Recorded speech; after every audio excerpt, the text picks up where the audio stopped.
Rain pounded against the window, and the wind whistled through the gaps in the Andersons' house. Ben was sitting on the sofa, leafing through the newspaper, while Emma washed the dishes in the kitchen. Sophie, 8 years old, was drawing at the dining table, scribbling cats and dogs in her notebook. The little family led a simple, peaceful life. But that night, something was wrong. Mia, the family cat, was not home. This wasn't unusual. Mia liked to wander around the neighborhood. However, lately, Emma had noticed that she was disappearing for long periods and always coming back exhausted, as if she had spent hours on a secret mission. "Mom, do you think Mia is okay?" asked Sophie, looking up from her drawing. Emma dried her hands and smiled at her daughter. "Of course, sweetheart. She always comes back. She must be exploring around."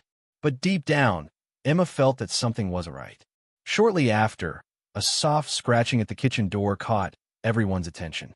"Look who's here," said Ben, rising to open the door. Mia entered the house, but she wasn't alone. Clutched delicately in her teeth was a tiny puppy, emitting a weak whimper. Emma's eyes widened. "Mia, what is that?"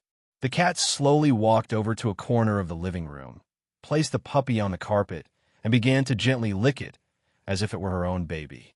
Sophie jumped off her chair and ran to them. "A little puppy. He's so cute."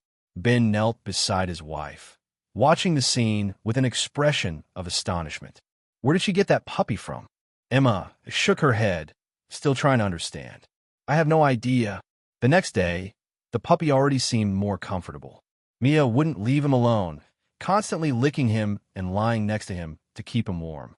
Emma called the family veterinarian, Officer Blake, who also worked rescuing animals in the community. "Are you sure there isn't a female dog around looking for this puppy?" Blake asked on the phone. "I don't know. Mia just showed up with him last night," Emma replied. "I'll check if anyone reported lost puppies. But keep an eye on her. She might do it again." Emma thanked him and hung up. That same afternoon, Mia disappeared again. This time, Emma and Sophie decided to follow her. They walked a few blocks behind the cat until Mia stopped at an old fence near an abandoned house. Emma took Sophie's hand. "Stay here, sweetheart. I'll see what she's up to." Mia slipped through the fence and disappeared into the yard. Minutes later, she returned, carrying another puppy in her mouth. Emma held her breath. Mia was rescuing puppies. But why? That night, Ben grew worried about what Emma had told him. There must be a female dog out there in need of help. "I don't think Mia is picking up these puppies at random." Emma agreed. "If that's the case, we need to find out where that dog is." The next day, Mia vanished once again. But this time, Ben was prepared. He put on a cap, donned a coat, and went after the cat.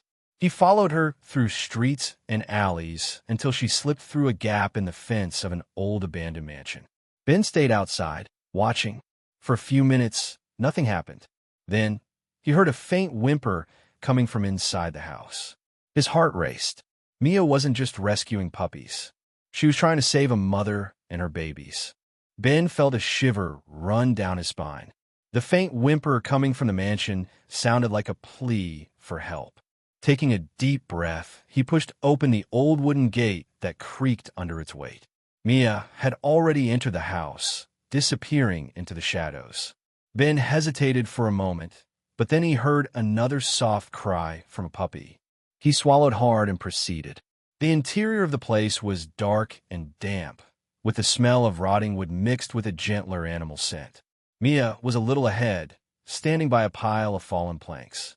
She looked at Ben as if expecting him to understand what needed to be done. It was then that he saw her. A thin, debilitated female dog lay on the cold floor, struggling to breathe. Beside her, 3 tiny puppies huddled against her body, seeking warmth and nourishment. Ben was speechless. Mia wasn't stealing puppies. She was saving them. Their mother was so weak that she could no longer care for her own litter. Mia, driven by an extraordinary maternal instinct, had taken on the role of a substitute mother. A lump tightened in Ben's throat. He grabbed his cell phone and quickly called Emma. "Emma, I found the mother. She's very weak. I don't know if she's going to make it." On the other end of the line, Emma was silent for a moment before answering. "We have to help her. Bring them home. I'll call Officer Blake and see if he can come right away." Ben looked at Mia. "I think your cat knew what she was doing all along." Carefully, Ben picked up the puppies and tucked them inside his jacket to keep them warm. The mother dog tried to lift her head, but had no strength left. Ben hesitated. He knew that removing the mother from her spot could be risky. But if he left her there, she wouldn't survive. He slowly reached out and gently petted her. "Come on, girl. I know you want to protect your babies, but you need to trust me." Mia approached and delicately licked the dog's face, as if trying to comfort her. That was enough. The dog closed her eyes, as if finally giving in. With great care, Ben cradled her in his arms and left the mansion following Mia, who led the way back home. Emma was already waiting at the door when Ben arrived. She made room on the sofa and quickly covered the dog with a blanket. Sophie ran up to her mother. "Mom, will she be all right?" Emma ran her hand through her daughter's hair. "I hope so, sweetheart.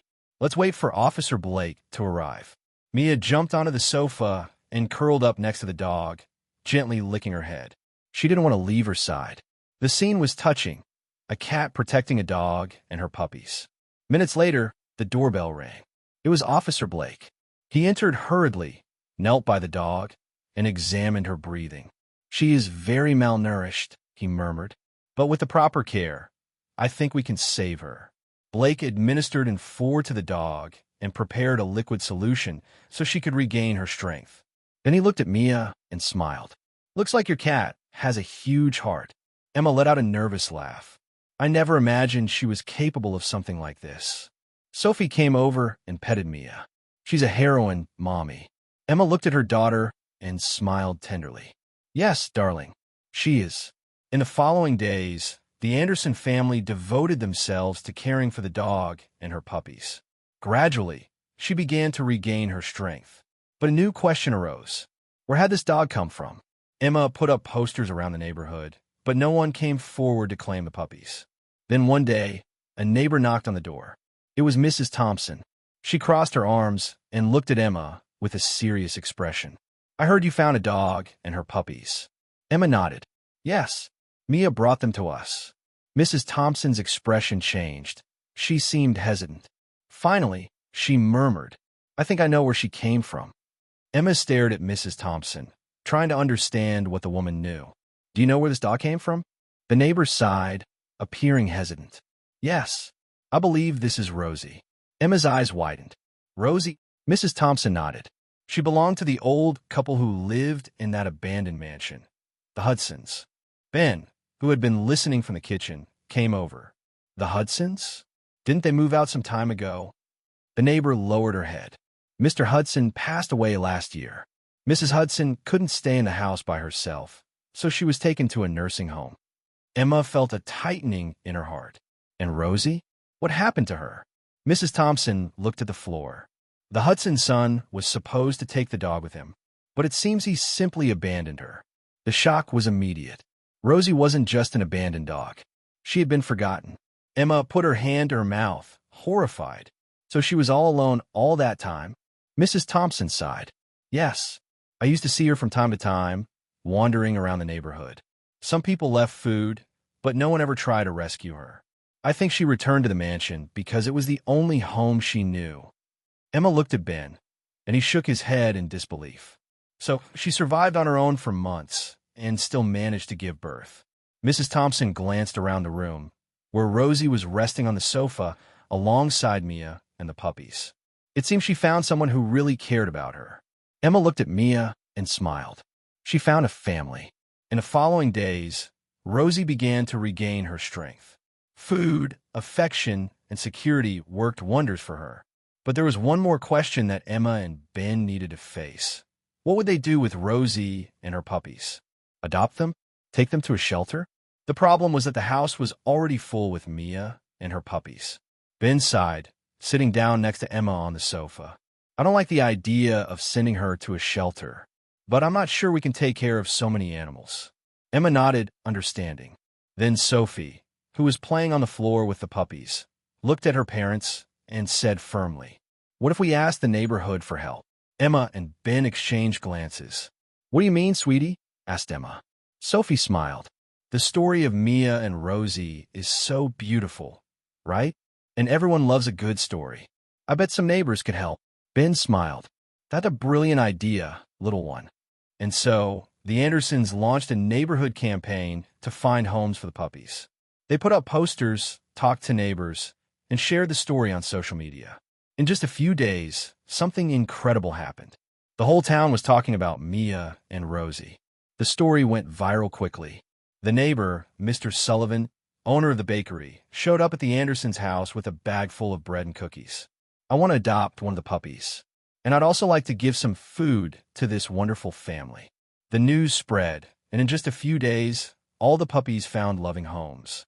But the fate of Rosie still needed to be decided. Emma and Ben talked about it at length. Then, on a sunny afternoon, they did what had to be done.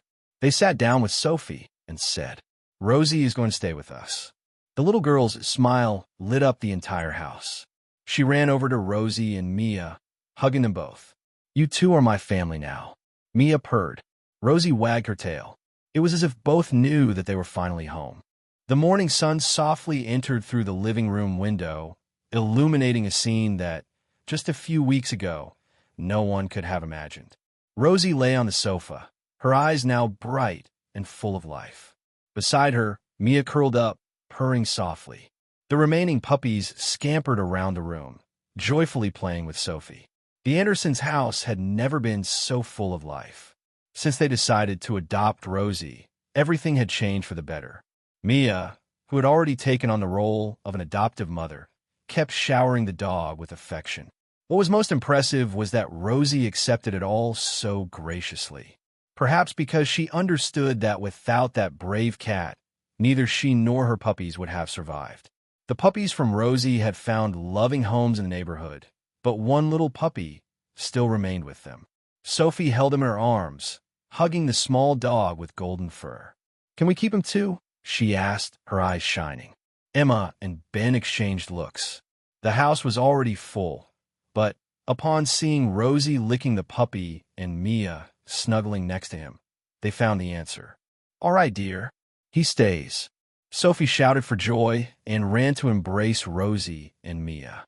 "Now our family is complete." The puppy wriggled in the girl's arms and let out a soft bark, as if in agreement. The story of Mia and Rosie continued spreading throughout the neighborhood and even online. Mr. Sullivan, the bakery owner, began organizing animal adoption campaigns in town. The neighbors started to help each other more, inspired by the loving gesture between Mia and Rosie. The local shelter saw a significant increase in adoptions. The impact of that cat and that dog went beyond that house. It transformed an entire community. One evening, Ben was on the porch watching the backyard when he felt something brush against his leg. It was Mia. She sat down beside him and gazed at the starry sky, as if also reflecting on everything that had happened. Ben smiled and scratched his head. "You knew all along what you were doing, didn't you?" Mia closed her eyes and purred. Inside, Rosie slept peacefully with her last puppy curled up by her side. This was no longer just a house.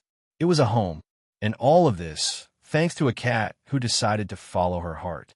Did you enjoy this emotional story of love, compassion, and second chances?